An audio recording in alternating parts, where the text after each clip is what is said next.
waa kan sida loo ogaado dhoola caddaynta beenta ah sida uu qabo sayniska. Waxa ay u badan tahay in aad maqashay sheegashada ah inay muruqyo badan ku qaadanayso in aad dhoola cadayso. caadi ahaan waxaa loo qaabeeyey inay tahay sabab dareen wanaagsan oo aad wejigaaga u rogi karto dadaal yar farxad badan. Laakiin anatom ahaan tiradu wax isma kordhinayso. Dhammaanteen waan aragnay dhoola caddaynta oo aan si aad ah indhaha u gaarin. Laga soo bilaabo sawirada qoyska ee naxdinta leh ilaa meelaha shaqada ee raaxada, maskaxdeennu waxay inta badan ogaataa in wax maqan yahay waqti dheer ka hor inta aan si miyir leh loo ogaan sababta. Laakiin maxay ku saabsan tahay dhoola caddaynta ka dhigaysa inay dareento daacad ama been abuur ah? Jawaabtu waxay ku jirtaa isugeyn la yaab leh oo ah anatomi wejiga, neerfaha iyo xaqiiqada shucuureed.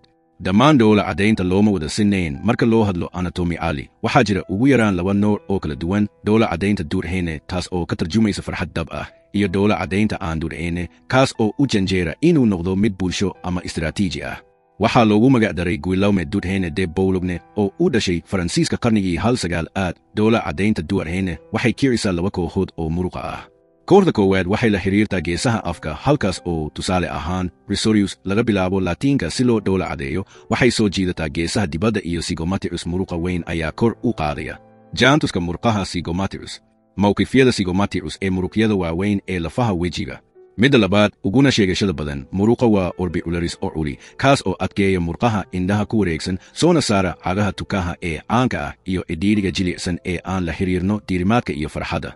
Dhoola caddaynta beenta ah ama asluubta leh dhanka kale badanaa waxay ku lug leedahay oo kaliya muruqyada afka. Indhuhu way sii fidsan yihiin ama aan dan ka lahayn. Dhoola caddayntu waxay u muuqataa mid farsamaysan oo ka macno badan, nooc ka mid ah shucuureed.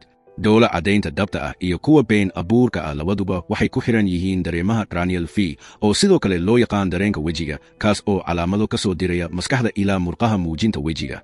Si kastaba ha ahaatee, waxaa jira kala duwanaansho muhiim ah oo neerfaha du'eene dhoola caddaynta waxay u eg tahay in ay abuuraan nidaamka limbid, hudunta dareenka maskaxda, gaar ahaan amygdala, koox neuron ah oo almoon qaabeeya oo socodsiiya saliimka dareenka.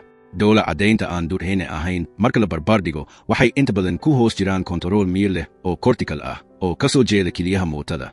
Kala qaybsanaantu waxay ka dhigan tahay in dhoola caddaynta dhabta ah ee shucuurtu ay tahay mid aan qasab ahayn.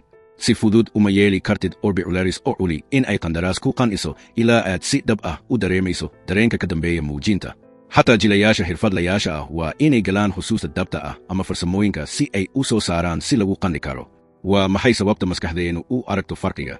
Aadamuhu aad bay ugu fiican yihiin ogaanshaha xaqiiqada shucuureed. Daraasaduhu waxay muujinayaan in xitaa dhallaanka dadoodu ka yar tahay 10 bilood ay kala saari karaan dhoola caddaynta dhabta ah iyo kuwa been abuurka ah. Horudhac ahaan, awoodani waxay naga caawisay inaan qiimayno kalsoonida, aqoonsano hulafada runta ah oo aan ka fogaano khiyaanada. Fusiform gyrus, qayb ka mid ah maskaxda oo ku lug leh aqoonsiga wejiga, waxay si dhow ula shaqaysaa sul isku meel gaar ah oo ka sarreeya si ay u qeexaan tibaaxaha. Waxay naga caawinaysaa inaan cabbirno ujeeddada sida ugu badan ee dareenka. Nolosha casriga ah, dareenkayaga nuwan ee wejiga ayaa weli ah arrin muhiim ah. Siyaasiyiinta, shaqaalaha, adeega macaamiisha iyo dadka caanka ah waxay had iyo jeer ku tiirsan yihiin dhoola caddaynta bulshada si ay u maraan filashooyinka adag ee dadka dhexdooda. Laakiin indha-indheeyayaashu, iyagoo og ama aan ahayn, inta badan waxay soo qaadaan khilaafyadan yaryar. Dhoola caddaynta been abuurka ah daruuri ma aha xaasidnimo. Dab ahaantii, waxay u adeegaan howlo bulsheed oo muhiim ah: hagaajinta isdhexgalka xun, muujinta asluubta, dhiminta khilaafka iyo muujinta ixtiraamka. Waxay yihiin qayb muhiim ah oo ka mid ah waxa ay aqoon-yahanada bulshadu ugu yeeraan shaqada shucuurta, maaraynta odhaayada qofka si loo daboolo rajooyinka bulshada ama xirfadleyda. Qof la kulmaya oo isgacan qaadaya. Dhoola caddayntu waa shaqo shucuur leh oo aan ku howlanahay si aan u daboolno rajooyinka xirfadeed. Laakiin dhoola caddaynta noocaan ah marka lagu sii jiro waqti dheer waxay noqon kartaa mid dareen ahaan daal.